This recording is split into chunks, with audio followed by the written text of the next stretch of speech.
কোরিয়াতে আমাদের অনেক সময় কোরিয়ান খাবার খেতে হয়, তারা একই পাত্রে শূকর রান্না করে খায়। আমার প্রশ্ন হচ্ছে, আমরা কি সেই পাত্রে রান্না করে খাবার খেতে পারবো কিনা?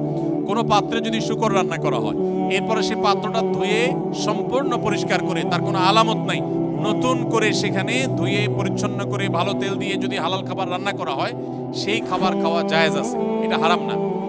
যদি পাত্র ধুয়ে পরিষ্কার করে রান্না করা, যদি না ধোয়া হয় ওই পাত্রে আবার রান্না করা হয়, তাহলে আবার কি হবে না? খাওয়া জায়েজ হবে না।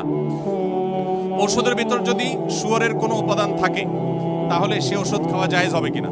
যদি কোনো ঔষধে শুকরের কোনো শরীর বা উপাদান থাকে, তাহলে সে ওষুধ সেবন করা জায়েজ হবে না। যদি বিকল্প কোনো ওষুধ থাকে, যদি আল্লাহ না করুক এমন কোনো রোগ হয় যেই রোগের এই ছাড়া আর কোনো ট্রিটমেন্ট নাই এবং মরণাপন্ন অবস্থা হতে পারে, তাহলে নিরুপায় হলে সেই ব্যক্তির জন্য বহু শর্ত সাপেক্ষে সেটা জায়েজ হতে পারে। কিন্তু যখনই বিকল্প কোনো কিছু আছে, তখন কিন্তু আপনার জন্য হারাম ঔষধ সেবন করা জায়েজ হবে না।